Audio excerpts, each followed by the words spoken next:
कक्षा 11वीं उत्तीर्ण करके कक्षा 12वीं में पहुंच चुके प्रिय विद्यार्थियों, सुप्रभात।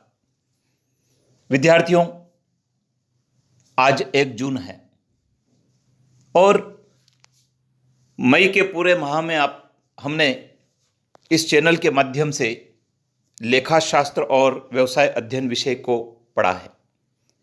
उसी श्रृंखला को हम जून माह में और आगे बढ़ाते हुए आज पढ़ रहे हैं व्यवसाय अध्ययन विषय के अंतर्गत पूंजी बाजार तथा नियंत्रण के अध्याय को।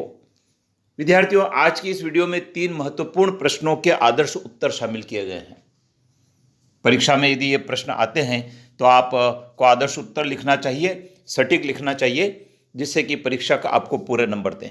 आइए आपके लिए तैयार किए हैं 3 प्रश्नों के आदर्श उत्तर। पूंजी बाजार की विशेषताएं लिखिए। विद्यार्थियों, पूंजी बाजार की जब हमको विशेषताएं पूछी गई है तो देखिए 3 से 4 लाइन में पूंजी बाजार के बारे में बताया है। पूंजी बाजार से आशय ऐसे संगठित बाजार से जहां दीर्घकालीन और मध्यकालीन अवधि के लिए बड़ी मात्रा में कोषों का विनियोग किया जाता है। ऐसा लिखने से परीक्षक पर अच्छा प्रभाव पड़ता है और उसको ये बात समझ में आती है कि विद्यार्थी को इस चैप्टर का नॉलेज है। अब बात कर लेते हैं विशेषताओं की। तो वित्तीय बाजार का अंग पूंजी बाजार वित्तीय बाजार का प्रमुख अंग है। यह बाजार दीर्घ और मध्यकालीन कोषों की व्यवस्था करता है। तरलता, पूंजी बाजार में प्रतिभूतियों का क्रय विक्रय स्कंद विपणि में होने से तरलता बनी रहती है। 2 अंग, इस बाजार के 2 अंग होते, प्राथमिक बाजार और द्वितीयक बाजार। प्रतिभागी संस्थाएं, पूंजी बाजार में वित्तीय संस्थाएं, बैंक, संस्थागत निवेशक, सामान्य निवेशक प्रतिभागी होते हैं। पूंजी निर्माण, यह बाजार निवेशों को पूंजी निवेश का अवसर देता है, जिससे देश में पूंजी निर्माण को बढ़ावा मिलता है। आइए बात करते हैं एक और प्रश्न की। नियंत्रण की सीमाएं लिखिए। बिजनेस स्टडी में एक चैप्टर है कंट्रोल, जो प्रबंध का प्रमुख कार्य है, और इसकी जो सीमाएं हैं, तो सीमाएं उन कठिनाइयों की ओर इंगित करती है जो किसी कार्य को करने में आती है। विद्यार्थी, ये जो 2 लाइन है इसको आप डिफरेंट कलर से भी लिख सकते हैं। अर्थात यदि आप उत्तर ब्लू से लिख रहे हैं तो इस प्रकार की 2 लाइन को ब्लैक से भी लिख सकते हैं। अब आइए सीमाओं की बात करते हैं। तो खर्चीली प्रणाली है। नियंत्रण की प्रक्रिया को लागू करने में समय और धन अधिक खर्च होता है, जिसे छोटे उपक्रम वहन नहीं कर पाते हैं। कर्मचारियों द्वारा विरोध, नियंत्रण प्रक्रिया में अधिक अनुशासन पर जोर दिया जाता है, जिसे कर्मचारी पसंद नहीं करते हैं। विचलन मापन में कठिनाई, कई बार उपक्रम में संपन्न की जा रही क्रियाओं के वास्तविक कार्य परिणामों तथा प्रमापों की तुलना करने पर भी विचलन का पता नहीं लग पाता है तथा नियंत्रण प्रक्रिया प्रभावी नहीं रहती है। बाहरी शक्तियों पर नियंत्रण नहीं, उपक्रम की बाहरी शक्तियां, तत्व जैसे सरकारी नीति, प्राकृतिक संकट आदि पर नियंत्रण नहीं हो पाता है।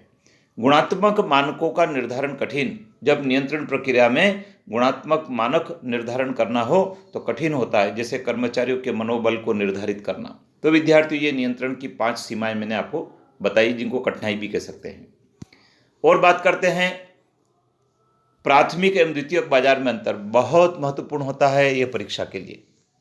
देखिए, अंतर को लिखने का तरीका है विद्यार्थियों, बहुत स्पष्ट रूप से कॉलम बनाए गए हैं। निर्गमन, अंतर का आधार। अंतर के आधार बहुत महत्वपूर्ण होते हैं विद्यार्थियों। जब हम इन प्रश्नों को याद करते हैं तो अंतर का आधार के जो पॉइंट है वो यदि हम याद कर लेते हैं तो उसका वर्णन लिखने में सुविधा रहती है। इस बाजार में नवीन प्रतिभूतियों का निर्गमन किया जाता है। द्वितीयक बाजार में पूर्व निर्गमित प्रतिभूतियों का क्रय विक्रय किया जाता है। स्थान, प्राथमिक बाजार के लिए कोई विशेष स्थान निर्धारित नहीं होता है और द्वितीयक बाजार किसी विशेष स्थान पर होता है। मूल्य निर्धारण, प्राथमिक बाजार में प्रतिभूतियों के मूल्य का निर्धारण कंपनियां करती है और द्वितीयक बाजार में मूल्य का निर्धारण मांग और पूर्ति की शक्तियों द्वारा होता है। क्रय विक्रय, इस बाजार में केवल प्रतिभूतियों का क्रय विक्रय ही किया जाता है। इस बाजार में क्रय विक्रय दोनों किए जाते हैं। तो जो प्राथमिक बाजार होता है उसमें केवल प्रतिभूतियों को का क्रय ही किया जाता है और द्वितीयक बाजार होता है उसमें क्रय विक्रय दोनों किया जाता है।